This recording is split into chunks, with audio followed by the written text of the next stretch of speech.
Inside the grand ballroom overlooking Baltimore Harbor, the 20th anniversary gala of Corvino Holdings was at its most dazzling hour, and Abel Corvino, the 34-year-old boss who ruled both the docks and the underworld of this city, stood at the far end of the hall, just close enough to hear the sentence that would change his entire life.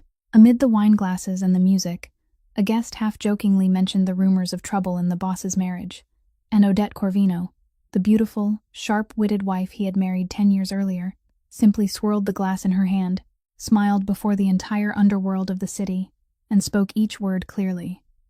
"If he left me today, I wouldn't care." The whole table burst into laughter, applauding the lady's wit. Only Abel saw the look in his wife's eyes at that moment. Not a joke, but a declaration.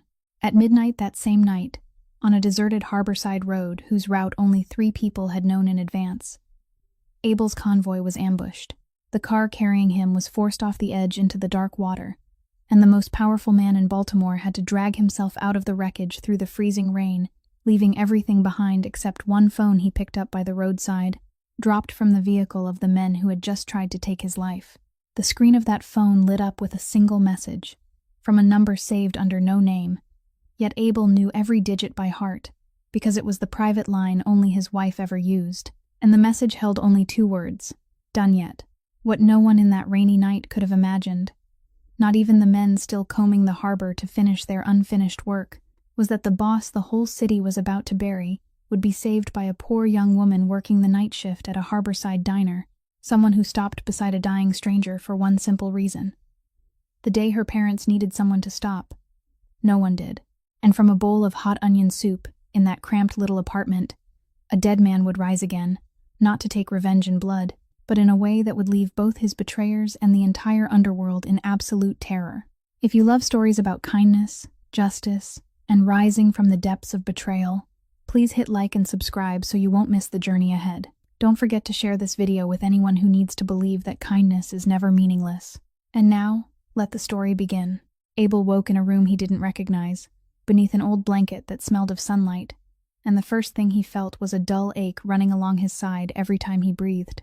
The ceiling was low, stained here and there by rainwater, and a bare incandescent bulb cast a warm yellow glow he hadn't seen in 20 years, not in a world lit by crystal chandeliers. He tried moving his fingers, then looked down. The wound along his side and the gash on his arm had been cleaned and neatly bandaged with the cheap gauze sold at any drugstore. But the splint had been secured with such precision that it surprised him, the work of someone with real training, not someone improvising with whatever happened to be at hand. Memories of the night before returned in fragments: the curtain of rain, the rocky shore, the small but stubborn hands hauling him upright, a young woman's voice telling him not to fall asleep, and the warmth of something hot being fed to him one spoonful at a time. The bedroom door stood partly open. Beyond it came the soft clink of bowls and utensils, and the voices of 2 women speaking as quietly as they could.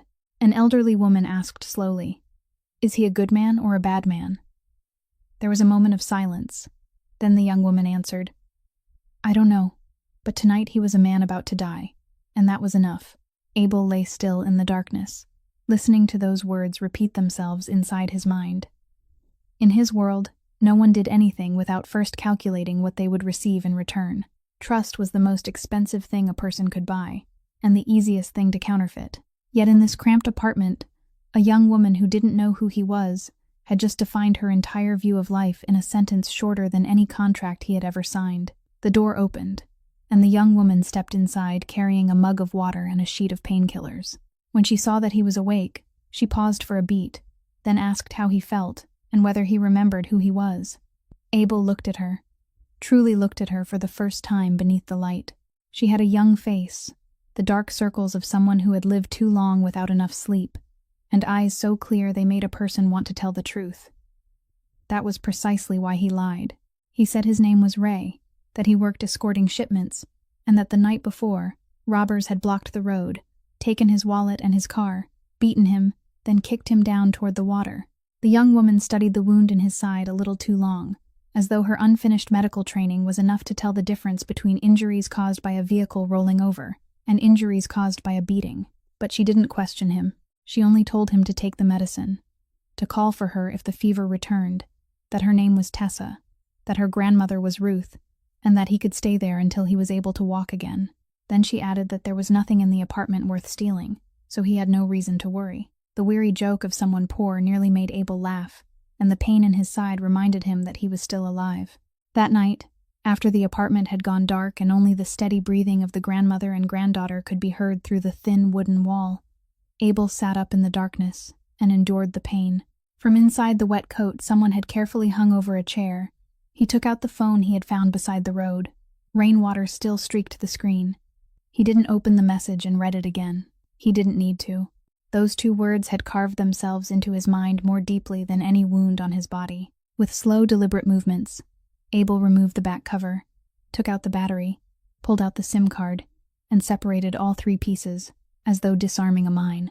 Anyone wealthy enough to hire a crew to block a road in the middle of the night was wealthy enough to track a missing phone, and he wouldn't allow the only gift fate had thrown into his hands the night before to become a beacon leading predators to this apartment. The phone was now nothing more than a silent piece of evidence. Silent, yet capable of speaking one exact sentence at the exact moment it needed to be spoken, before the exact people who needed to hear it. He wrapped the phone, the battery, and the SIM card in an old washcloth, pushed them deep into the narrow space between the mattress and the wall, then removed the silver ring engraved with an anchor from his finger. It was the last thing left to him from his father, the only piece of the old world he had managed to keep, and he hid it in the same place. From that moment on, the man lying on that mattress had no name, no past, no empire. He was only Ray, a man who had been robbed. The next morning, Tessa helped him into the chair in the living room so she could change his bandages more easily.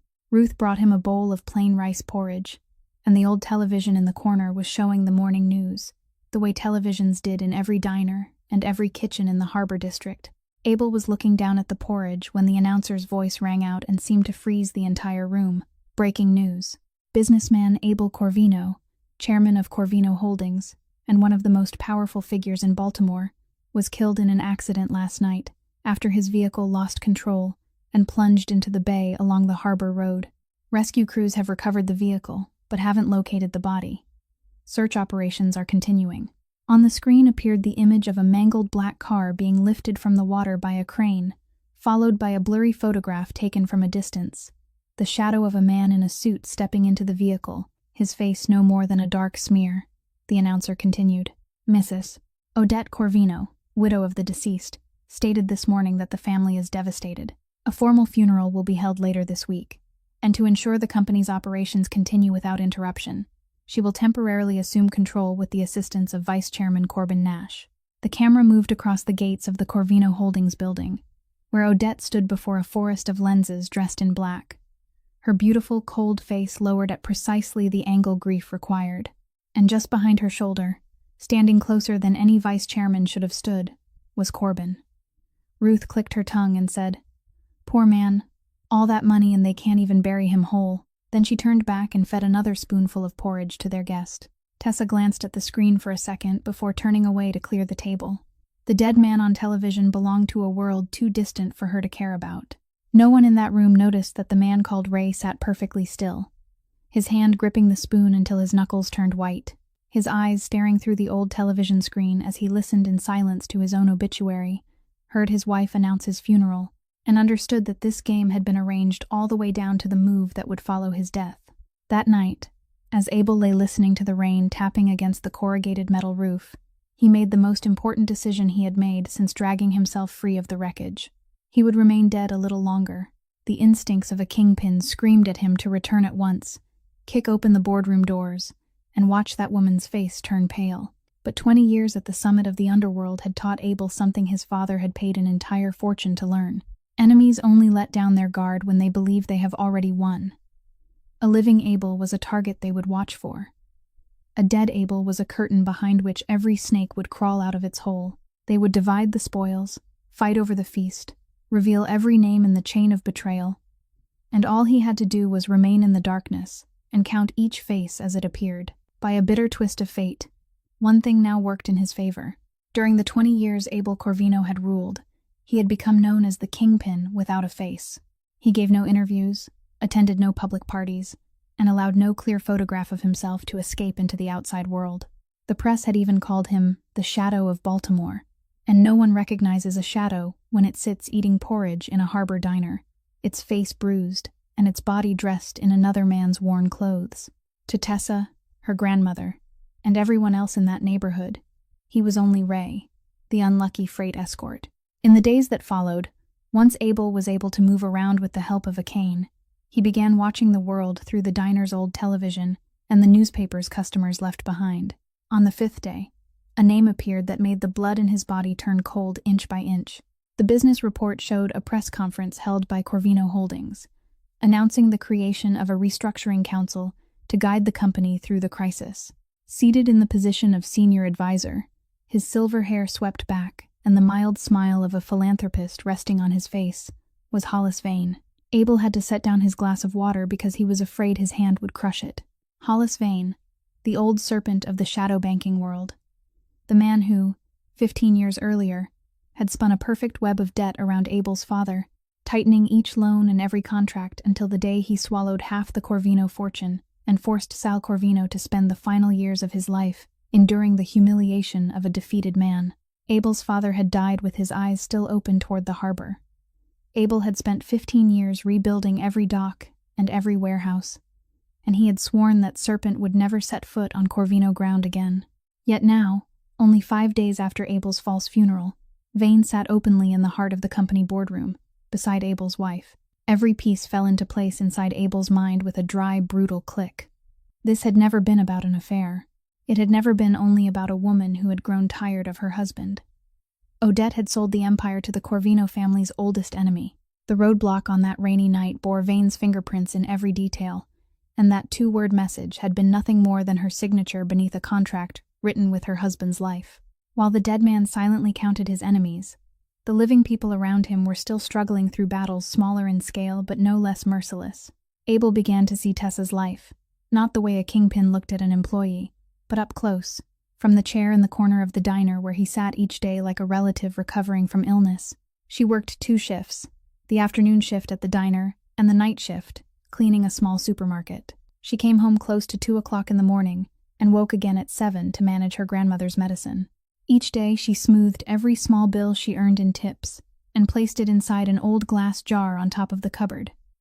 A faded scrap of paper was taped to the jar, bearing the 2 words, tuition fund. Abel noticed that she never removed a single bill from it, even on days when there wasn't enough money left in her wallet to buy herself a proper meal. Once, while helping make Ruth's bed, he found a stack of papers tucked beneath the old woman's pillow. They weren't letters. They were hospital bills, amounts accumulated through repeated stays, folded small and hidden away the way people hide a wound. He also began to notice a short, heavy-set man who often loitered at the end of the street around the time the night shifts ended, the hour when working people had just received the final tips of the day, still warm inside their pockets. Ruth explained with embarrassment that he was the lender who had advanced the money for her hospital expenses 2 years earlier. The interest had multiplied upon itself, and his habit was to wait until debtors had just been paid before blocking their path and taking his share. He had waited for Tessa at the end of the street so many nights that she had been forced to change her route home. As Abel listened, a small detail stirred inside his memory. On the rainy night when he had lain on the rocky shore beneath the pouring water, there had seemed to be a short, heavy-set figure standing beneath an awning across the street. And if Abel's memory was correct, then Tessa hadn't been the only person who had seen a dying man being helped away that night. Another pair of eyes had witnessed it, the eyes of the kind of man who regarded everything he saw as merchandise, even if he hadn't yet decided whom to sell it to. At noon that day, the diner was crowded when the short, heavy-set man pushed through the door. He didn't order anything. He walked straight to the counter, where Tessa stood carrying a tray, tapped one finger against the wooden surface, and spoke loudly enough for the entire room to hear. "This month's interest is already 3 days late, Miss Kane. Or are you planning to make me come all the way to your old woman's bed to collect it?" Tessa's face went pale. She pulled him toward the end of the counter and begged him in a lowered voice to speak quietly. Through the noise of the lunch crowd, Abel sat at the corner table without turning toward them, but his ears, trained over years to catch figures worth millions through static-filled phone lines, gathered every word. The man recited the full amount the 2 women owed, principal and interest together, the number crushing 2 lives, swallowing every tip and every hour of sleep belonging to the woman who had saved Abel's life. Abel sat perfectly still, his hand resting on the tabletop as it slowly closed into a fist, because that entire debt was worth less than a single bottle of wine his wife ordered at the dinner table every weekend. During the days he spent recovering in that cramped apartment, Abel lived a life he had never lived before. For the first time in 20 years, he washed dishes, and as he stood beside the sink of cold water, watching the hands that had once signed contracts deciding the fate of thousands scrub grease from the bottom of a pan, he understood that at the bottom of this city, every dollar passed through wet hands. He followed Tessa to the evening market, learned that poor people didn't buy what they wanted, but what had just been marked down, and realized that the workers crowding around the stall of wilted vegetables were the same people who unloaded cargo at his docks, names that had never appeared in any financial report except beneath the line labor costs. He sat shelling vegetables with Ruth, and understood that in this kitchen, putting meat on the table was a financial decision. In the evenings, when the diner was quiet and Tessa was allowed to leave early, she often sat at the kitchen table reviewing a stack of old textbooks with spines that had begun to split, and once Abel asked what she was studying, Tessa froze as though she had been caught doing something extravagant, then told him, in a voice made deliberately light, that she had once attended nursing school for nearly 2 years, and had been good at it too. Her instructors had told her she had hands born for the work. But then her grandmother developed heart trouble. Hospital bills piled on top of tuition, and one of the two had to be left behind. She said she still kept the textbooks so she could study, just in case the day ever came when she might return. Then she laughed and said that by then, people would probably have invented machines to replace nurses entirely. Abel looked at the glass jar labeled tuition on top of the cupboard, the jar filling as slowly as a wound healed, and said nothing. He asked about her parents, and Tessa remained silent for a long time before answering in the voice of someone who had told the story to herself too many times. When she was 11 years old, a fire at a garment factory took both her mother and father in a single night. She said nothing more about that night, and Abel didn't ask. Instead, she stood, wiped her hands, and walked over to the small memorial table in the corner of the living room, where an old photograph in a wooden frame showed a young couple smiling in front of the gates of a factory complex. The husband wore a safety helmet. The wife wore a garment worker's uniform and still held a lunchbox in one hand. Tessa said it was her favorite photograph, taken during the factory's family day. Her father had won the tug-of-war contest, and her mother had received an award for her skill. The two of them had let Tessa eat so much ice cream that her stomach hurt. She said her mother made the best onion soup in the neighborhood, poor people's soup, because onions were cheap, but when cooked with care, they became sweeter than meat. Her mother had taught her to make it when she was 9, and now, whenever she managed to get the flavor exactly right, she felt as though her mother were standing behind her, looking down into the pot. The bowl of onion soup from that rainy night, it turned out, was the legacy of a dead mother, passed through her daughter's hands to save a stranger. Abel asked the question that had remained in his mind since the first night, why she had stopped. That night she had been alone, it had been raining, and a strange man was lying near the rocks. Every sensible young woman would have walked faster. Tessa looked at him, and in those clear eyes was something far older than her years. She said, "Because when my parents needed someone to stop, no one did."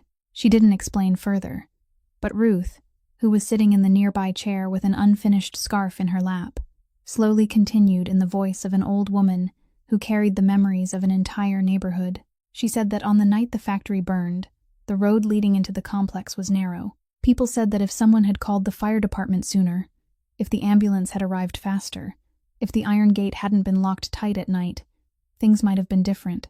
She said that after the fire, the surviving workers and the families of the dead waited for compensation and kept waiting. Their petitions disappeared like stones thrown into the bay. The parent company changed its name and ownership several times, then declared bankruptcy. In the end, each family received something called humanitarian assistance, enough to buy a decent coffin, and Ruth emphasized, a coffin, not justice. She said Tessa had grown up on that money and on Ruth's shoulders, not on a single dollar from the people who had locked that gate. Abel listened, and his eyes returned to the photograph on the memorial table. This time he didn't look at the young couple. He looked behind them, at the sign mounted above the factory gate. The letters faded, but still legible. The name of that garment factory struck him like a fist. He had seen it before, not in life, but on paper. during the years he had spent turning through old records to trace the serpent that had swallowed his father's fortune. The name had appeared on a list of assets acquired cheaply by Hollis Vane's shell companies during that exact period. And Abel still remembered the cold notation beside it: property damaged by fire. Insurance payment completed. The payout had been many times greater than the purchase price. A fire, an enormous insurance settlement flowing into the new owner's pocket, a list of victims brushed aside with enough money to buy coffins. Abel sat for a long time in the small room warmed by the scent of Ruth's knitting wool, listening to Tessa turn the pages of her textbooks at the kitchen table, and feeling a truth tighten slowly around his chest, more painfully than the wound in his side. The young woman had stopped to save him in the rain, and his family, two lives that seemed to belong to worlds that could never touch, had both been crushed by the same hand. The discovery about the garment factory meant Abel could no longer simply lie low and wait. It was time for the ghost to reach into the world with a pair of hands, and in the entire city now mourning him, there was only one name he was willing to trust: Emmett Doyle, the head of security who had served the Corvino family since Abel's father was still alive, the man who, for 20 years, had never missed a single nighttime movement made by his employer, yet on that rain-soaked night, he hadn't been part of the convoy. Abel remembered clearly that Corbin had claimed there was a paperwork problem with a shipment at the southern warehouse, and had sent Emmett to handle it immediately, an order that had sounded perfectly reasonable, and it was that very perfection that now became evidence, because anyone planning an ambush would first have to remove the one piece on the board capable of ruining it. Emmett hadn't betrayed him. Emmett had been moved aside, so Abel would have no one left to shield him, and a man cast aside in that way, if he was still loyal, would now be gnawing on the same suspicions Abel carried. The problem was how to make contact without bringing a tail behind him.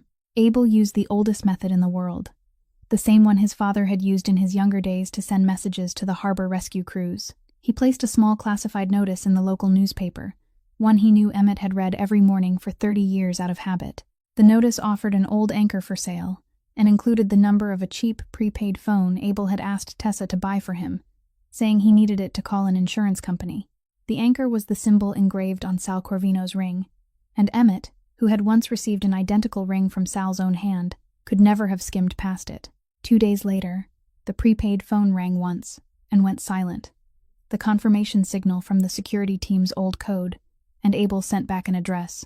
An abandoned chapel stood at the edge of the old workers' district, a place where harbor families had once gathered to pray before every storm season. Now only rows of rotting pews remained, along with shattered stained glass windows covered with sheets of plywood. Abel arrived an hour early and sat hidden in the darkness behind the pulpit, checking every exit out of the habit of a man who had already died once.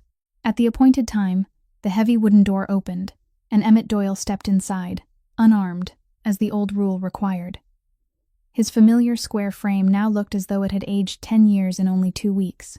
He stood in the center aisle, tense and searching the shadows, and when Abel stepped into view, the hardened security chief who had faced every kind of gun barrel went still as though he had truly seen a ghost. Then his knees gave way against the stone floor, not from fear, but from the emotion of an old soldier who had spent 2 weeks in the hell of believing he hadn't been there at the right moment to die in his employer's place. His voice broke. "Young master, dear God, you're alive. I searched every foot of that shoreline. I didn't believe it. There was no body in the coffin, and they still forced the lid shut." Abel helped him to his feet, and inside the abandoned chapel, beneath the gray light slipping through the gaps in the boards, the dead man listened as the living man described his funeral. Emmett said it had been the most elaborate funeral Baltimore had seen in years. Flowers covered 3 city blocks. Figures from the underworld and politicians alike had lined up to pay their respects. Odette, dressed in mourning clothes made especially for the occasion, had stood before the empty coffin and delivered a eulogy that brought tears to several newspaper reporters. She spoke of a devoted husband, of 10 years of marriage as a gift, and said half her heart had been left beneath the bay. At that point, Emmett's voice caught with disgust. Then he told Abel what mattered more. In 3 weeks, the board of directors would hold an emergency meeting to vote on a plan to merge Corvino Holdings into Hollis Vane's system. The documents had been prepared with suspicious speed. Neutral directors were changing their positions one after another following private meetings. Some had been promised seats. Others had been quietly reminded of old debts. Vane's machine was grinding through each vote, and Corbin now walked in and out of Abel's office, as though it belonged to him. Abel listened without changing expression. Only his eyes darkened little by little, like the surface of the bay before a storm. Then he placed a hand on the old subordinate's shoulder and gave his first orders from beyond the grave. 3 things, no more. First, silence. No one was to know he was alive. Not even the people Emmett trusted most. One breath of the truth escaping would turn the harbor apartment into a real grave. Second, gather everything. Every document, every meeting, every name that changed sides before the vote. Who approved the route that rainy night, who signed the order sending Emmett away. All of it. Put it on paper. No phones. No electronic mail. Third, wait. No action. No revenge. No unusual look in Corbin's direction. Let them believe they had won completely. Because people who believed they had won completely would sign their real names beneath every crime they committed. Emmett nodded after each instruction, as though swearing again the oath he had once made to the Corvino family. Before leaving through the rear door, he suddenly stopped and said there was one more thing, his voice dropping low.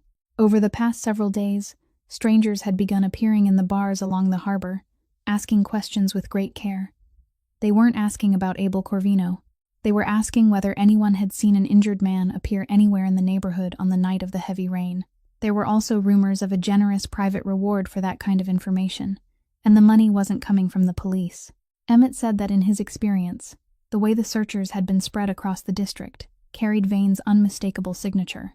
The old serpent didn't believe in deaths without bodies. He was sweeping a net along the edge of the bay, moving inward from the docks through every street, every pharmacy that had sold bandages, every diner that stayed open late.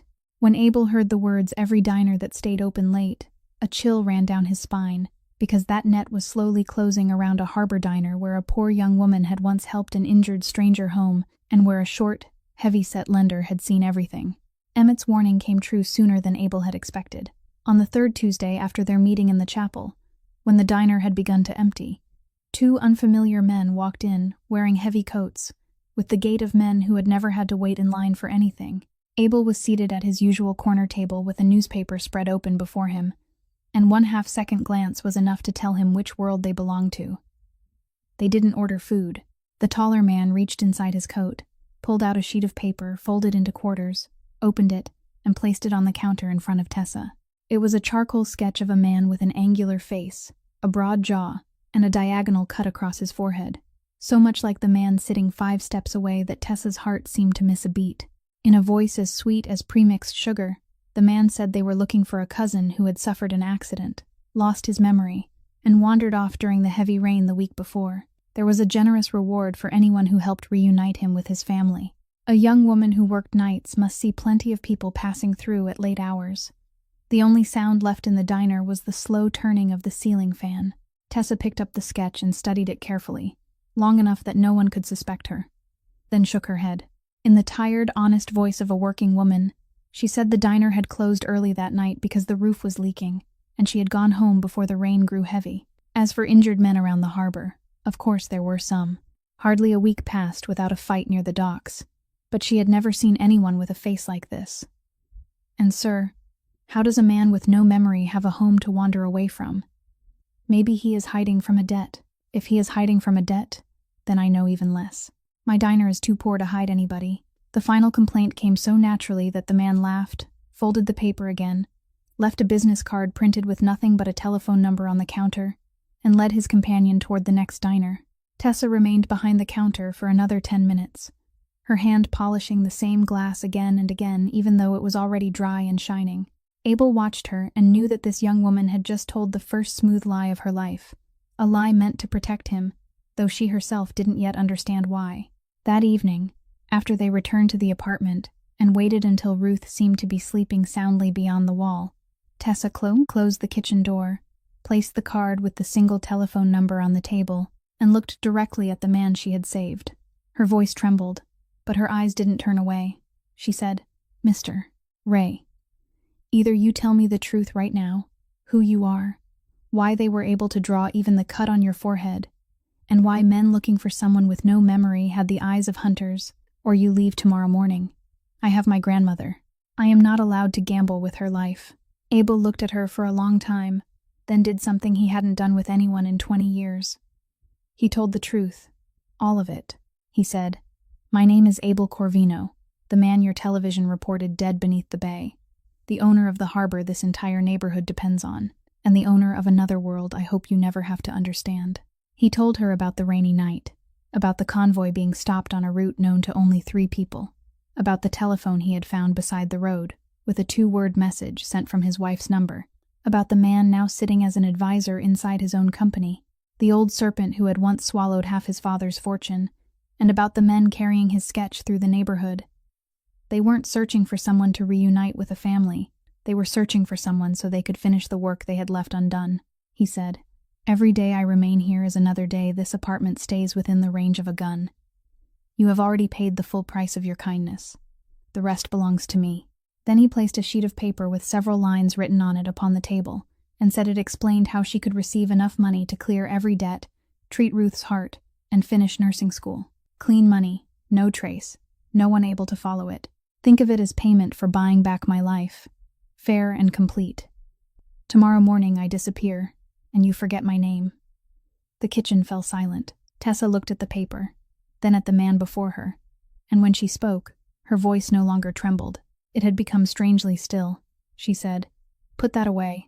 I didn't save a kingpin. I saved a man who was about to die. That man owes me 1 bowl of soup. He doesn't owe me money." She said, "Your money could probably buy this entire street, but that night it couldn't pull you up from the rocks. My hands did that, and my hands aren't for sale. As for whether you stay or leave..." She paused, and at that exact moment, the sticking bedroom door opened. Ruth stood there with the unfinished scarf draped over one hand. The old woman had never been asleep, and had heard more than enough. She looked Abel up and down with the eyes of someone who had watched the harbor district for 60 years, then spoke each word slowly, as though driving in nails. "Stay. This house is poor, but it isn't cowardly. Sending a hunted man into the street at midnight would be the same as pushing him into the bay a second time, and this house doesn't do such things, not even when we are hungry." Then she turned and went back into the bedroom, leaving one final sentence hanging in the air. "Tomorrow, Tessa, buy more rice. Men in hiding eat a great deal. I know that much." Abel sat motionless in the middle of the kitchen, a man capable of buying an entire street, who had just been taught by a poor old woman and a diner waitress what couldn't be purchased. Late that night, unable to sleep, he stood beside the window and lifted the curtain just enough to look down at the street. The instinctive movement of a hunted man. His entire body went rigid. At the end of the block, beneath a tree beyond the reach of the streetlights, a dark car sat motionless. No one entered or left. The windows were tinted. It was parked in the same place, and it was the same car he had seen the night before. This was the second night. Abel watched for a long time, and noticed the detail that mattered. The car wasn't facing the apartment. It was parked at an angle. Its hood pointed toward the larger street where the 2 men with the sketch had passed that afternoon, like a smaller fish following larger ones to feed on what they left behind. It was tailing Vane's search teams in order to collect their discoveries. That meant it hadn't narrowed the search to this apartment. It still didn't know where Abel was. He should have felt relieved, but instead a chill moved along his spine, because he recognized how that vehicle was registered, the routes it used, the distance it kept, and the way it held its position. Every detail followed the procedures of the Corvino Holdings Internal Security Division. He knew exactly whose hands now controlled that division, and it could mean only one thing. Odette had ordered her people to watch her own allies search in secret. She didn't believe in a death without a body. His wife didn't believe he was dead. That same night, on the other side of the city, inside the office on the highest floor of the Corvino Holdings building, the widow, pitied by all of Baltimore, sat alone before 3 computer screens, and there wasn't a single tear on her face.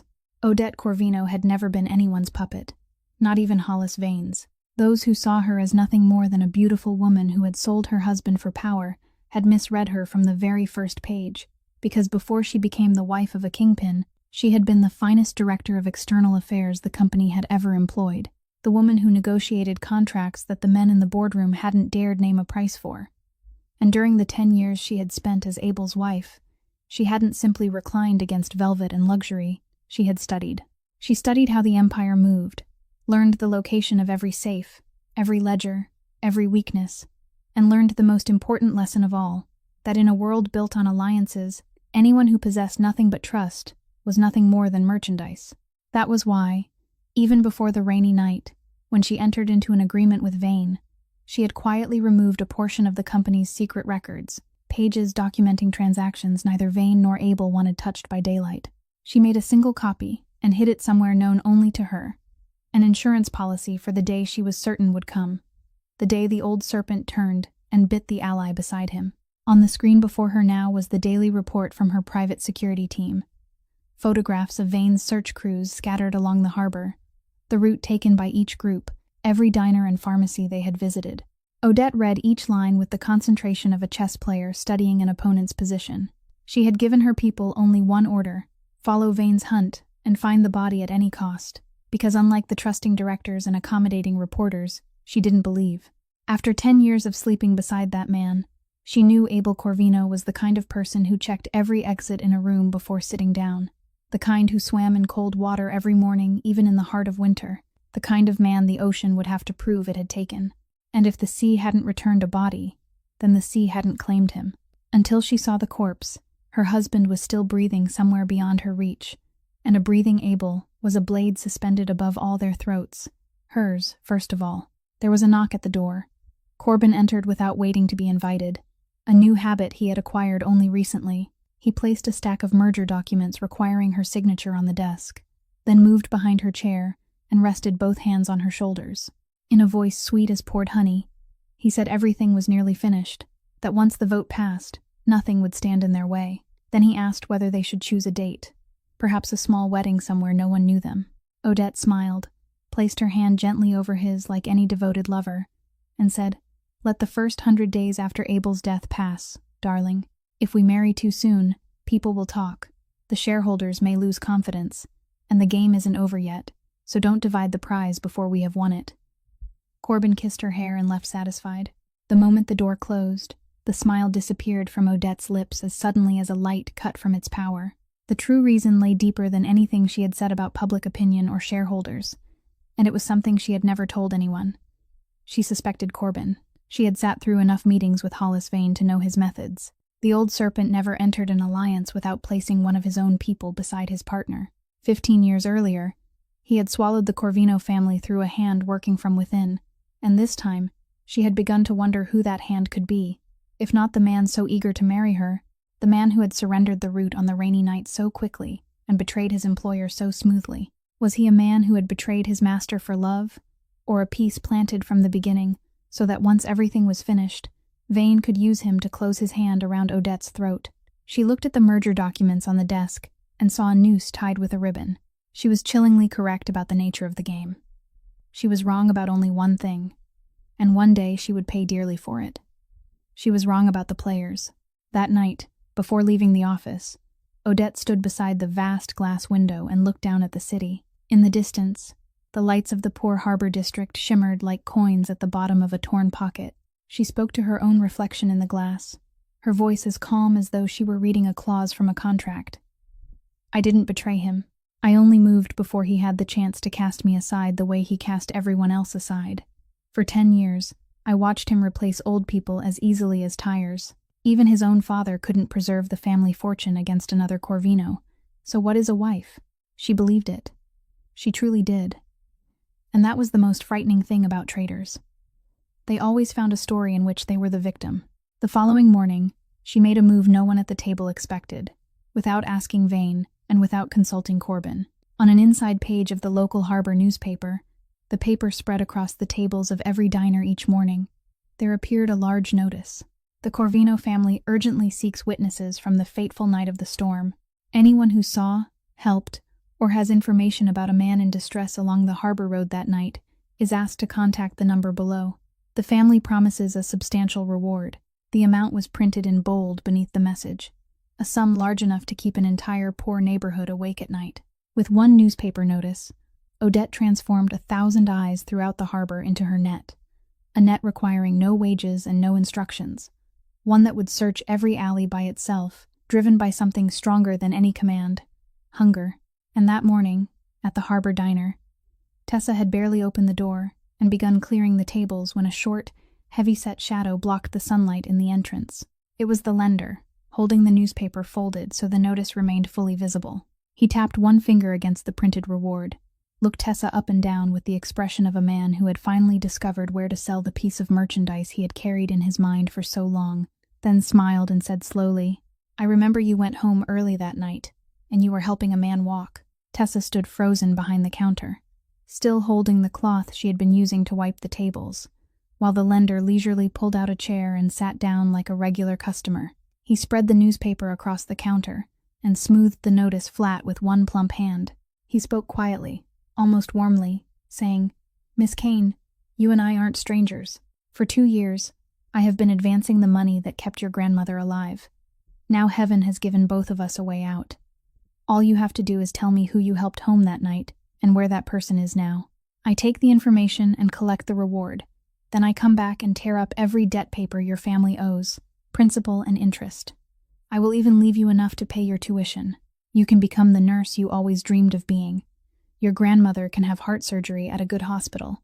Everyone wins, and you haven't done anything wrong. They are only a family searching for someone they love." Every word fell like a gold coin, and Tessa could hear each one striking the emptiest places in her life. The stack of bills beneath her grandmother's pillow, the glass jar filling so slowly on top of the cupboard, the pile of textbooks with their broken spines, and Ruth's weary heart struggling through each uneven beat beyond the wooden wall. Never in her life had she stood so close to an escape. It was only one sentence away. She looked down at the newspaper and the bold number printed there, then raised her eyes and looked directly into the lender's face. In a voice so calm that even she was surprised by it, she said, "That night I helped home a drunk man who had fallen near the docks. He left the next morning. I don't know his name, and I don't remember his face. Now please leave the diner so I can prepare for business.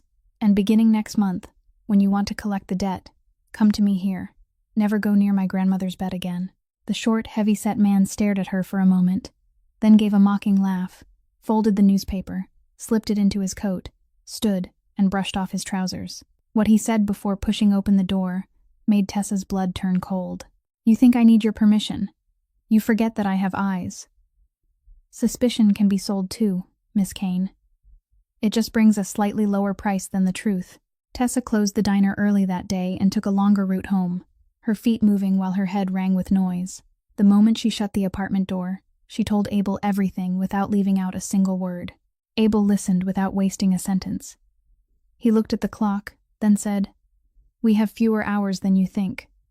A man like that won't sleep while he has something valuable in his head. He will call the number in the newspaper tonight. Odette's people will narrow the search within hours. Pack only what matters. Your grandmother's medicine, documents, warm clothing, 1 bag each, no more." He took out the prepaid phone, entered a number from memory, and spoke exactly 4 words according to the old code. "Move house. Plan 2. Then he removed the battery. Less than an hour later, when the neighborhood had sunk into the exhausted sleep of working people, a small truck carrying vegetables for the night markets stopped at the far end of the back alley. 3 people left the apartment by the rusted fire escape. Abel went first to check the way. Tessa followed, supporting Ruth, who clutched her box of medicine. There were no flashlights and no voices, only breathing and the pounding of hearts. They had gone only 3 turns beyond the end of the street when, in the vegetable truck's rearview mirror, the headlights of 2 unfamiliar cars swept into the alley they had just left. Dark figures climbed out and gathered in front of the unlit apartment. Tessa sat in the middle of the truck bed among crates of vegetables, holding her grandmother tightly by the shoulders, and understood that for poor people, the distance between safety and disaster was sometimes measured in only a few minutes. The warehouse Emmett had prepared lay deep inside an abandoned industrial district. It looked ruined from the outside, but the interior had clearly been made ready long before they arrived. There were 2 small rooms, mattresses, a portable gas stove, containers of clean water, and a medicine cabinet, all the traces of an old subordinate preparing shelter for his employer with the full care of 20 years of service. But on their first night there, the true disaster came, not from beyond the door, but from inside Ruth's chest. After midnight, the old woman shifted in bed, and then her breathing changed. It became quick and shallow. One hand reached toward the left side of her chest, and her face turned pale beneath the flashlight's beam. Tessa was awake within a second, and the diner waitress disappeared, replaced by someone else. She helped Ruth sit in the correct position, placed pillows behind her back so she could breathe more easily, found the proper medicine to dissolve beneath her tongue inside the box they had brought, and counted her pulse with 2 fingers pressed against the thin wrist. All the while, she spoke steadily. "Look at me, Grandma. Breathe with me. In for 4 counts. Hold. Now breathe out. You are all right.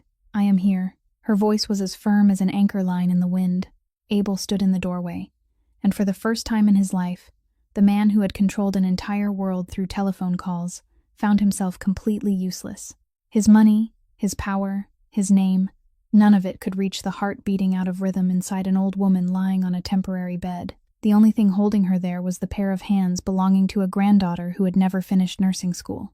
Abel called the private doctor Emmett had arranged for emergencies, then sat on the step outside the room with his hands clasped tightly together. He remained there all night, listening to Tessa guide her grandmother through every breath, and for the first time, he understood completely what it meant to fear losing something that couldn't be bought.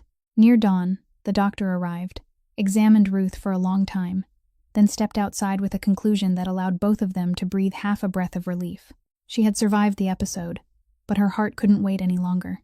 She needed surgery. However, given her condition and current readings, she would need to be monitored and stabilized for at least 2 to 3 weeks before she would be strong enough for the operating table. He would arrange a hospital admission under a protected identity. They were to continue watching her there, and when enough time had passed, they would take her in. Abel stood outside the warehouse and watched the sky slowly brighten above the rusted factory roofs. He made the calculation fate seemed to have arranged on purpose. 2 to 3 weeks. That was exactly when the board would meet to vote on the merger.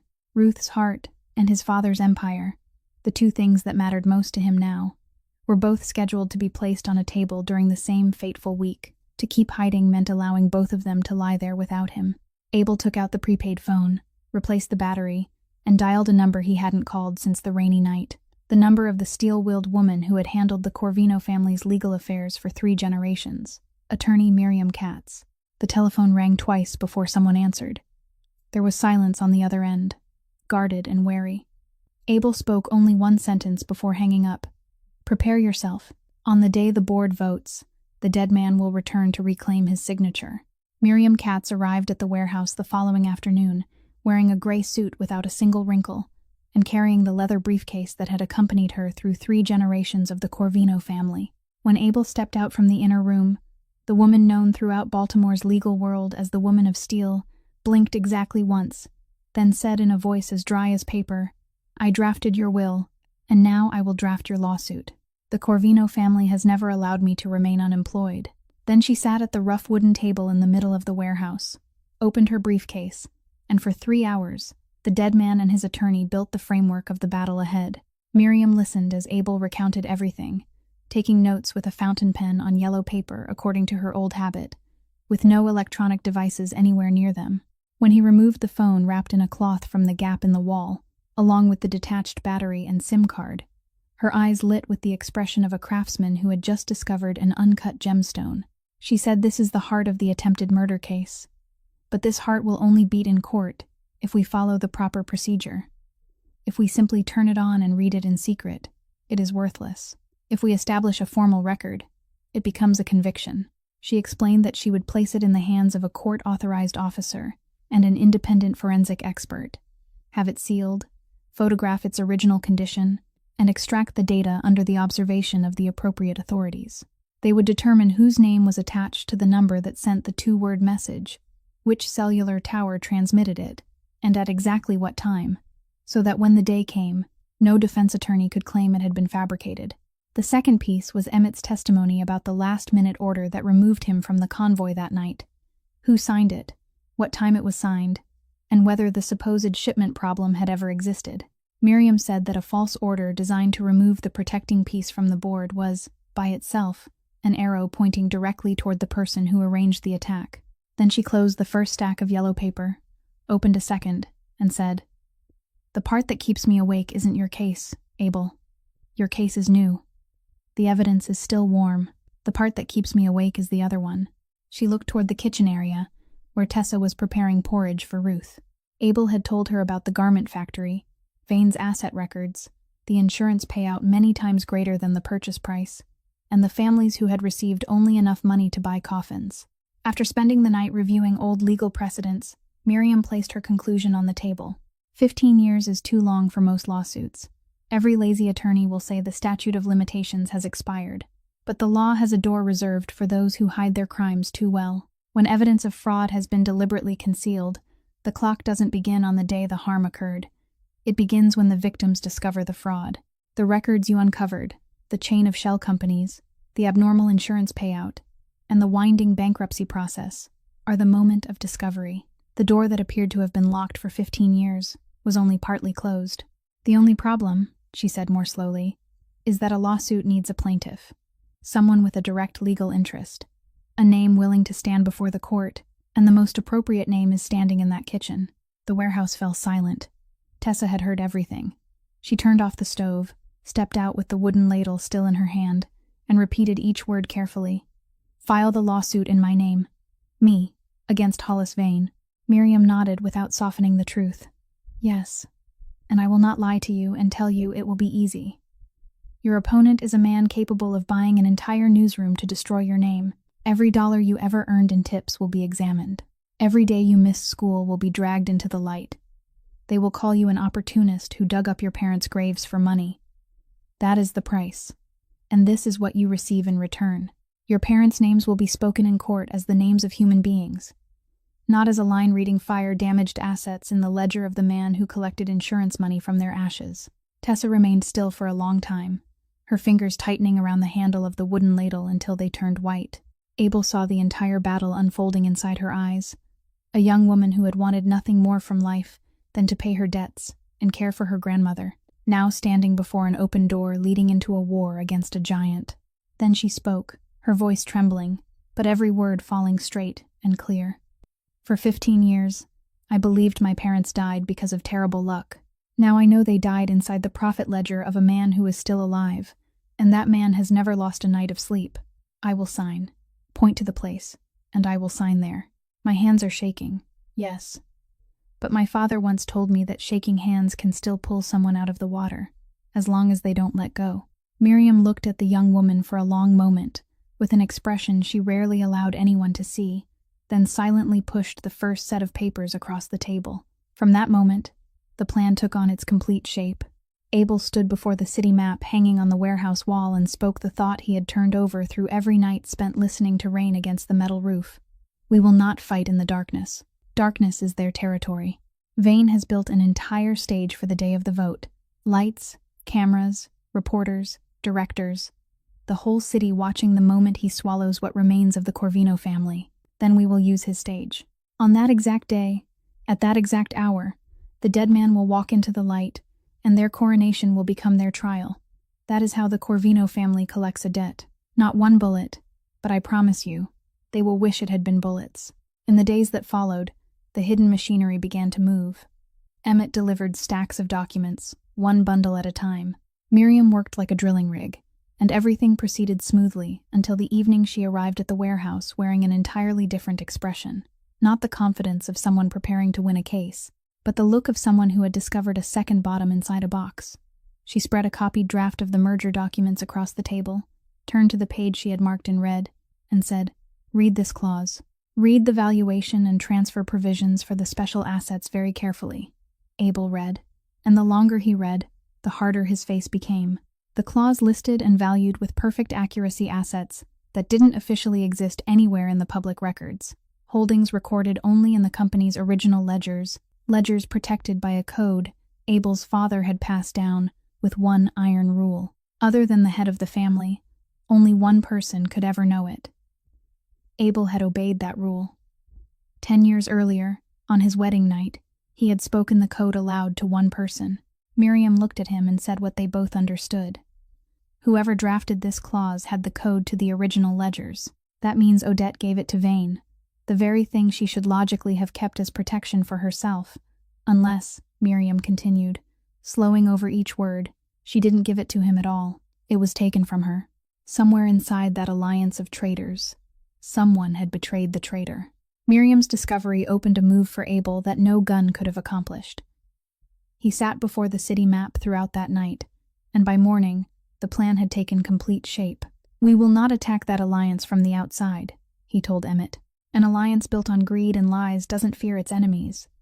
It fears only itself. Our task is to place two sparks in exactly the right places, then step back and watch them burn each other alive." The first spark was meant for Odette. Through a neutral director who still owed the Corvino family an old favor, a man Emmett confirmed remained close to her. Abel arranged for a copy of several lines from the valuation clause in the merger documents to reach her, accompanied by what sounded like an innocent question from an outsider. "Odette, I find this strange. These holdings exist only in the original ledgers, so how could Mr. Vane possibly have obtained the access code?" That was all. Nothing more. Abel left the rest for her sharp mind to finish, and it did, swiftly and mercilessly. That night, Odette sat alone in her room, comparing every line of the copied page with what she remembered, and a freezing sensation crawled along her spine as the truth took shape. Those figures had been taken from the original ledgers. Even her own insurance policy, the secret records she had removed before the rainy night, contained only a fraction of what was there. Yet Vane possessed everything. That meant the serpent had obtained the code, but she had never given it to him. She had copied only part of the records and kept the code for herself, as though guarding her own life. So where had he gotten it? The answer made her hand tremble for the first time in years. He had taken it from the very place where she had hidden it. That meant someone beside her was working for him. It meant her insurance policy had become worthless, without her even knowing when it happened. It meant that in this game, she was no longer a player. She had been moved into the column reserved for pieces about to be sacrificed, according to the same pattern Vane had used 15 years earlier to consume the Corvino family, earn their trust, hollow them out, then discard the shell. The second spark was meant for Corbin, and Abel lit this one with an even lighter touch. A wine broker who regularly supplied the gatherings of the underworld, a man Emmett had placed long ago, needed only to let one sentence slip while raising a glass with Corbin. "I hear the lady has been telling her friends that promises of marriage are useful for keeping a man content. But only a fool marries too soon, and apparently she has just created a private fund somewhere very discreet. You truly are fortunate to have found a woman who plans so far ahead." Corbin laughed at the time, but the laughter never reached his eyes. In the days that followed, the seed of suspicion grew inside him according to the natural law of traitors. A man who has betrayed others can never sleep peacefully, because he always believes he may be betrayed in return. He began checking in secret, and what he found was worse than the rumor. The wedding date had been delayed with one smooth excuse after another. A private trust in Odette's name had recently been created, and the secret records he had once glimpsed inside her private safe were gone. She was preparing an escape for herself alone, and there was no place for him in her luggage.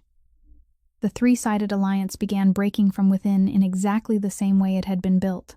Then came the night Abel would later remember as the final moment when he still waited for something different. After 3 days of calculation, Odette reached her decision, and before carrying it out, she did something strange. She went downstairs and opened the door to her husband's former office, the room that had remained untouched since the rainy night because no one had dared disturb the belongings of the dead.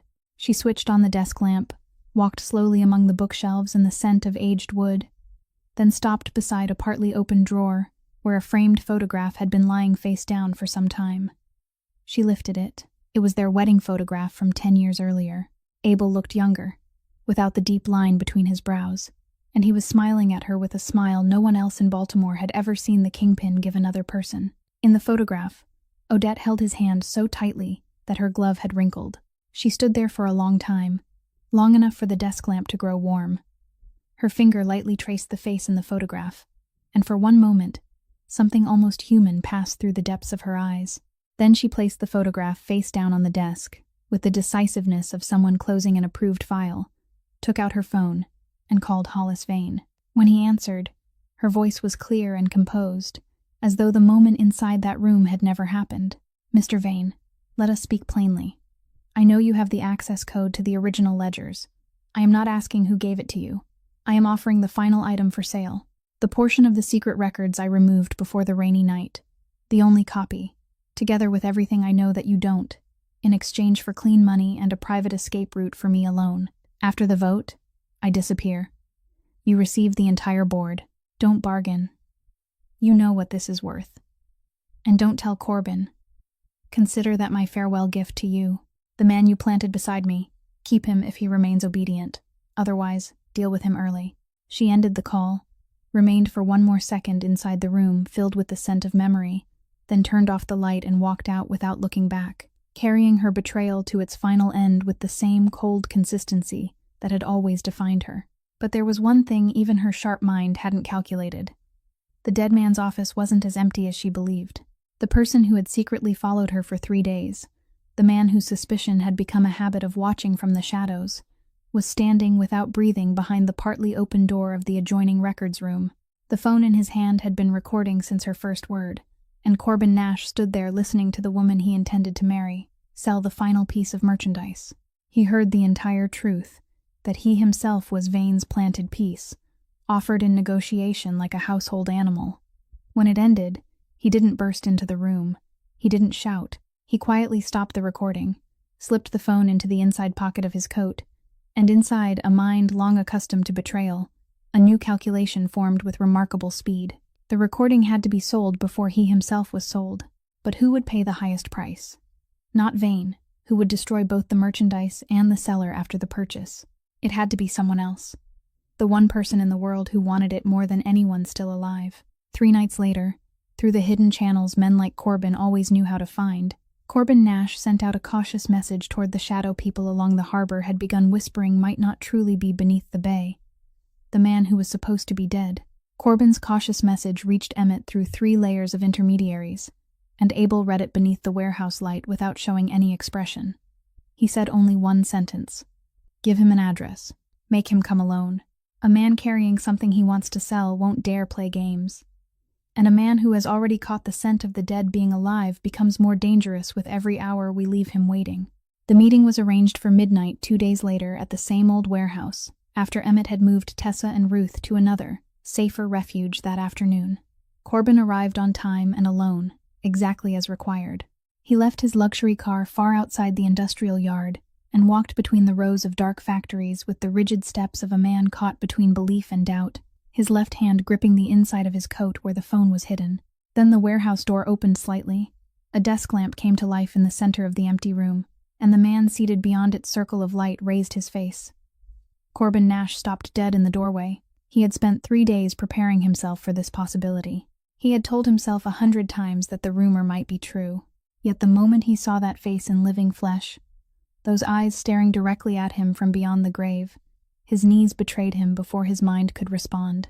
He collapsed onto the cold concrete floor, and from the throat of the powerful lieutenant who had once commanded storms came only a sound close to a groan. Abel. Abel didn't rise. He didn't raise his voice. He simply remained seated, watching the man who had once been his right hand kneeling in the middle of the warehouse, and his silence was more terrifying than any roar. It took a long time before Corbin managed to form complete words. He said, "I came to make amends. This phone contains something you need more than you need my life." A recording of Odette selling the last of the secret records to Vane. Her own voice, every word clear. "I will give it to you, along with my testimony, everything, in exchange for my life. You want me gone from Baltimore, gone from America? I will disappear. I am asking only for a way to remain alive." Abel let him finish, then asked a single question in a low, level voice. "Why, Corbin?" It was the question Corbin had expected and feared throughout the entire walk into the warehouse. He remained on his knees, his shoulders sagging, and what poured out of him was no longer an attempt to purchase mercy. It was something that had been fermenting inside him for 20 years. He said, "Do you remember the harbor boy you took in all those years ago? You sent him to school, gave him a suit, gave him a name printed on a business card. Everyone in the harbor said he was lucky, and he was grateful to you, I swear before heaven. But Abel, for 20 years I stood behind you. For 20 years I stood close enough to hear you breathe, and not one person in this city ever looked at me for more than a second. They looked through me to see you. When I signed something, it had no value until your signature covered mine. When I spoke, people waited to see whether you nodded or shook your head. I was a shadow dressed in a suit, and shadows aren't allowed to grow old. You gave me everything, Abel. Everything except the right to become someone." His voice broke at those words. Then Vane came to me, and the first thing he promised wasn't money. He promised something else. He said that on the new board, I would be a man, not a shadow. I sold you for those words. I sold the root on that rainy night for the right to be someone. And now, after hearing that woman bargain with my life as though I were a pet, I finally understand that I was never a person in anyone's game. The warehouse remained silent for a long time. Only the wind moved through the gaps in the metal roof. Abel looked at the man kneeling before him, and inside his chest, the rage of having raised a serpent for 20 years coiled upward, then was held down by the memory of a poor kitchen, an old woman knitting, and a young woman saying, "My hands aren't for sale." He rose and walked toward Corbin. Corbin closed his eyes and waited for the ending the laws of the underworld reserved for a traitor. But what touched his shoulder wasn't the barrel of a gun. It was a hand. Abel spoke slowly, making every word clear. "The old law says I should bury you tonight, but I have already died once, Corbin. And the person who pulled me from the rocks didn't ask me for a single drop of blood, so I will collect from you differently. You will go with Attorney Katz and confess everything, from the first word to the last, before the proper authorities. You will exchange your testimony for whatever mercy the law is willing to give you. You will live and repay what you owe. You will repay it with the truth. As for what stands between you and me," he paused, "I am giving you to the court instead of the grave. But don't misunderstand me. I am sparing your life. I am not forgiving you. The debt of loyalty between us ends at the threshold of this warehouse." Corbin lowered his head, and that same night, beneath the desk lamp, before Miriam Katz, who had been summoned urgently with a recording device and her stack of yellow paper, he confessed. He confessed like a man before an altar, and every final piece of the rainy night fell into place. Vane himself had ordered the roadblock. The team that carried it out had been brought in from outside the city so no local traces would remain. Corbin had sold the convoy route and had signed the order sending Emmett to the southern warehouse, using a paperwork problem he had invented with his own hand. As for the two-word message, "Is it done?" Corbin testified clearly that Odette used that private number to communicate directly with the leader of the ambush team. She demanded confirmation within 1 hour. She hadn't remained at the edge of the plan like a wife choosing not to see. She had stood inside the chain of command as an active link in the attempted murder. The recording on Corbin's phone drove in the final nail, because Odette's own voice confirmed that she had removed the secret records before the rainy night, meaning she had known in advance what would happen. Miriam sealed every piece of evidence with the blazing eyes of a craftsman who had finally completed the frame. But Corbin had one last thing to say, and he said it in the voice of a man who knew he was surrendering the most dangerous piece of information he possessed. "Abel, you must listen carefully. You think you have hidden yourself well, but 3 days ago, I sat in a private meeting with Vane." He spoke casually, but there was laughter in his eyes. He said the fish beneath Baltimore Bay must be starving because they had waited so long for their meal, and asked whether we found that strange. "He knows you are alive. He has no proof, but men like him don't need proof. They need a trap.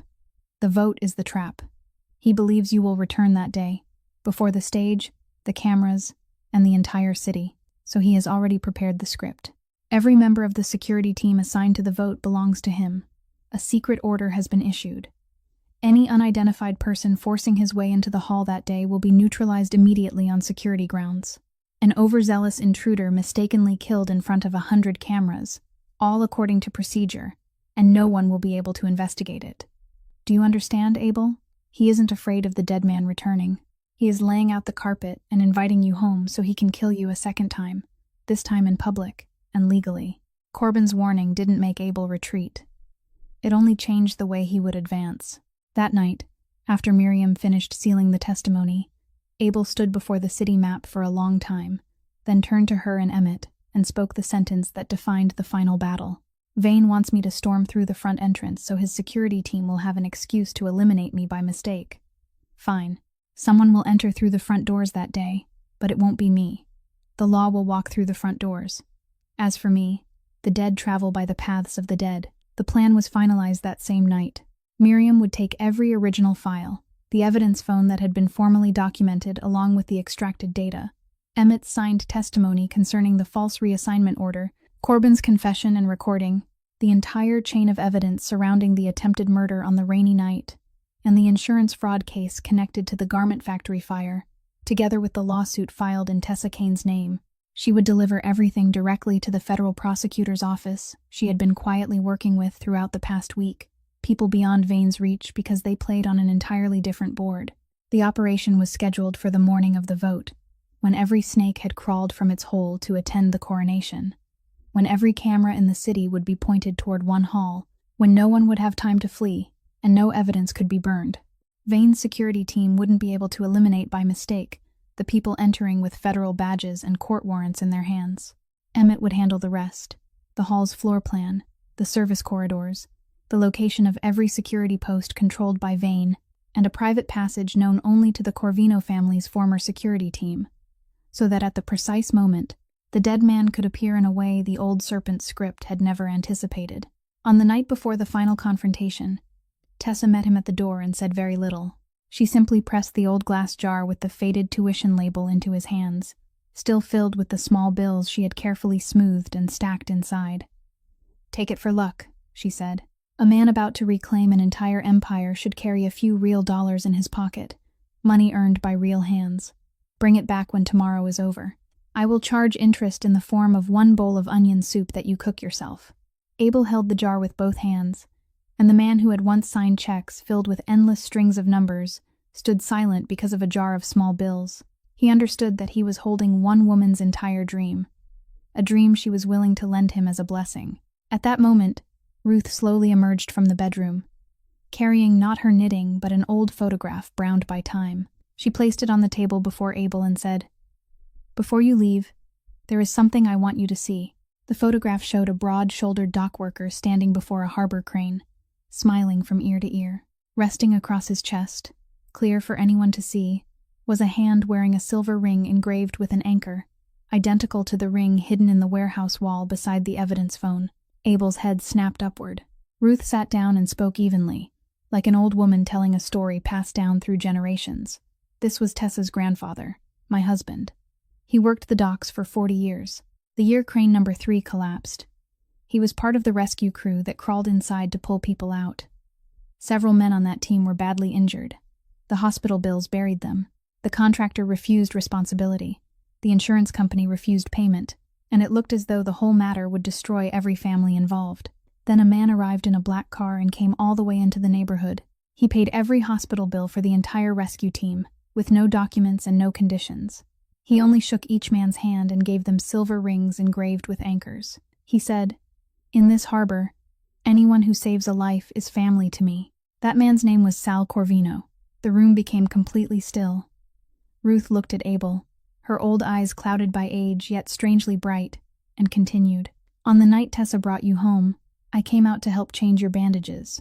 I saw the ring on your hand. I recognized it immediately.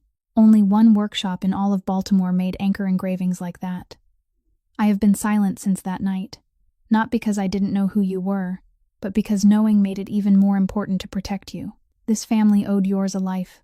Now the debt has been paid. Perhaps heaven truly does keep its eyes open." Abel sat motionless, his throat tightening until he couldn't speak. The rainy night hadn't been a random miracle. It had been a seed his father planted in the harbor 20 years earlier, breaking through the earth on the exact night his son needed a hand. Kindness had traveled in a circle across 2 generations before returning to save the bloodline that had first given it life. Ruth rose, placed her wrinkled hand on his shoulder, and gave him one final instruction, speaking each word slowly, as though delivering a last will. "Tomorrow, you will go and reclaim what belonged to your father. I won't stop you.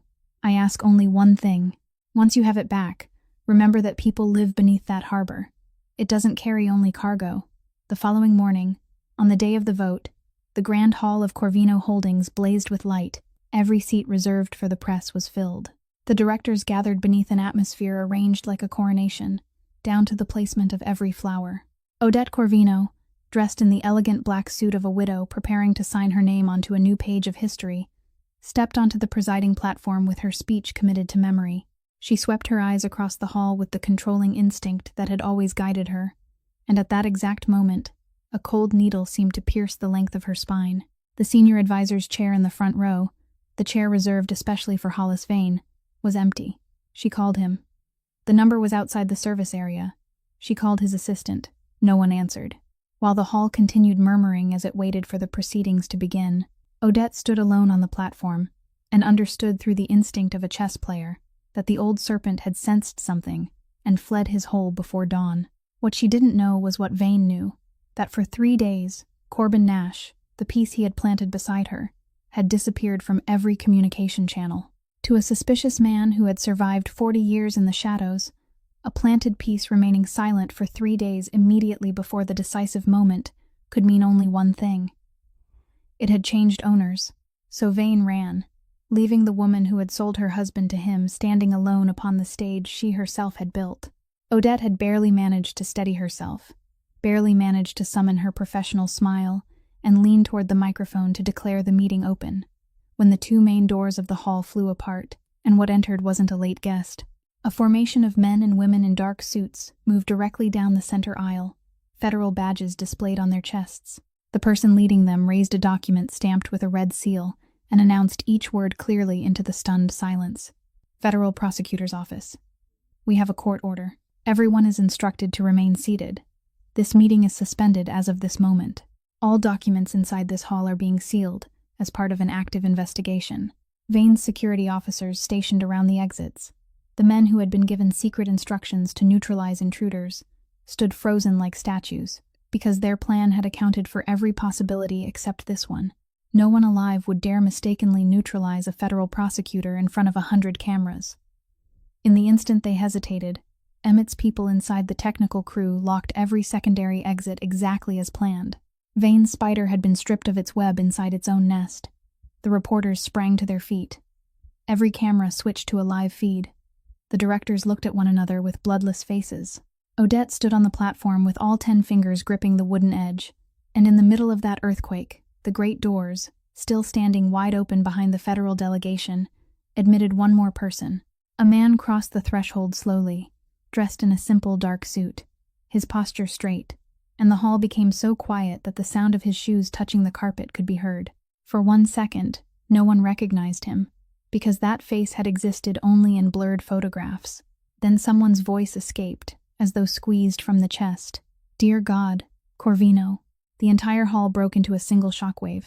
Abel Corvino, the man the city had buried with magnificent ceremony 3 weeks earlier, the man whose name had been carved into a memorial stone placed before an empty coffin, was walking between the rows of seats. He passed directors who had lowered their heads in silence for him, people who had sent wreaths, people who had shaken the widow's hand and offered condolences. He looked at none of them. His eyes remained fixed on the presiding platform, where the woman who had worn mourning clothes for him 3 weeks before stood as pale as though she were the one seeing a ghost. One of the cameras trembled so violently that the frame shook. Abel stopped before the board table, placed a leather briefcase on its surface, opened it, and laid down 3 sets of documents, one by one, moving with the calm precision of a man arranging a chessboard he had solved long ago. His voice wasn't loud, but the hall was silent enough for every word to fall clearly into every ear. Members of the board, forgive my late arrival. I have brought 3 gifts for today's meeting.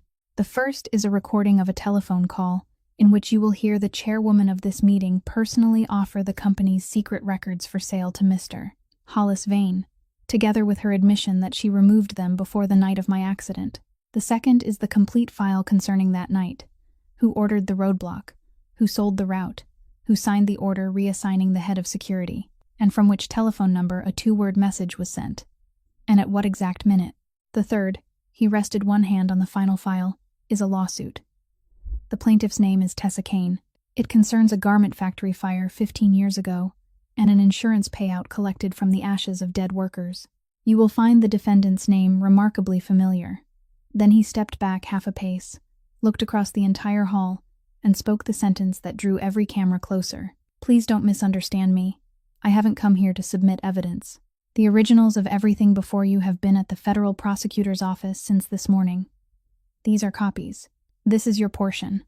For those of you who attended my funeral, listened to my eulogy, and stood in silence for me. Today, I invite you to read the truth with your own eyes, before the cameras, so that no one in this room will ever again be permitted to say, I didn't know. Copies of the files moved from hand to hand along the board table, and the hall filled with a strange sound, pages turning between sharp breaths. Odette stood on the platform staring at the husband who had died, now standing 3 steps away.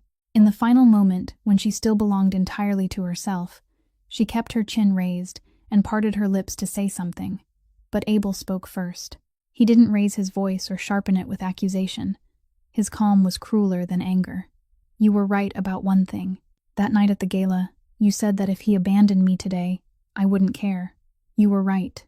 The man who was abandoned that night wasn't worth your concern, because he died beneath the bay. The man standing here is someone else.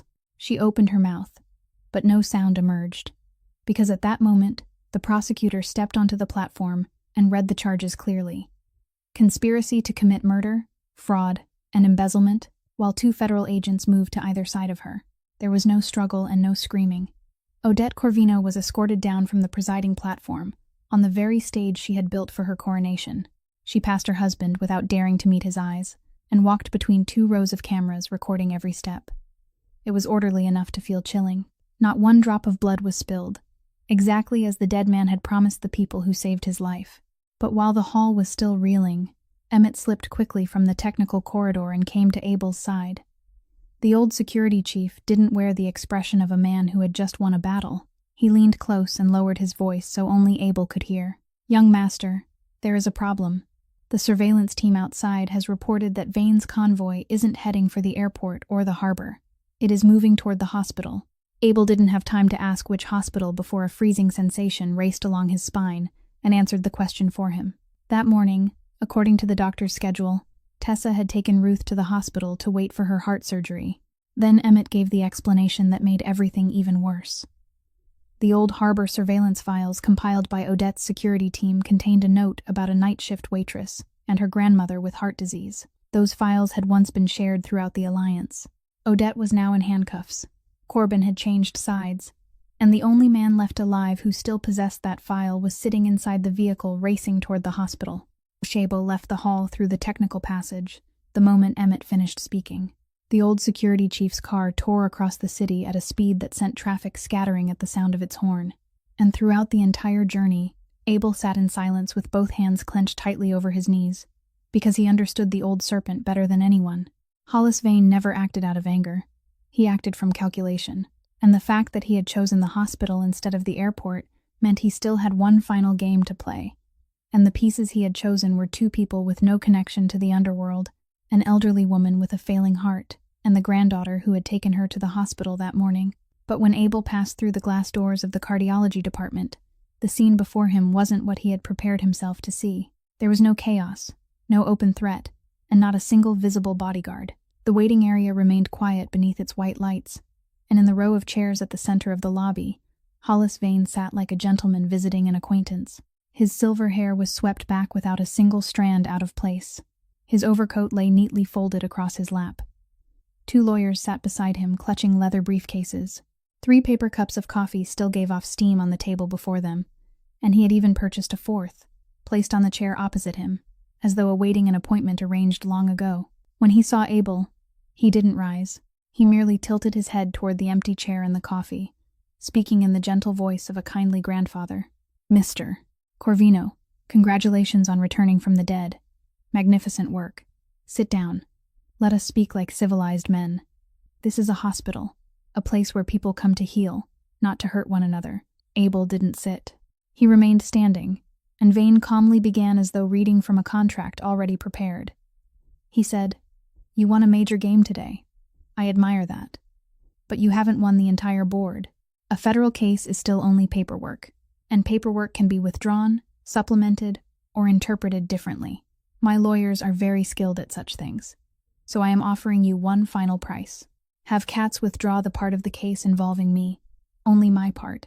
You may keep your wife and that traitorous lieutenant.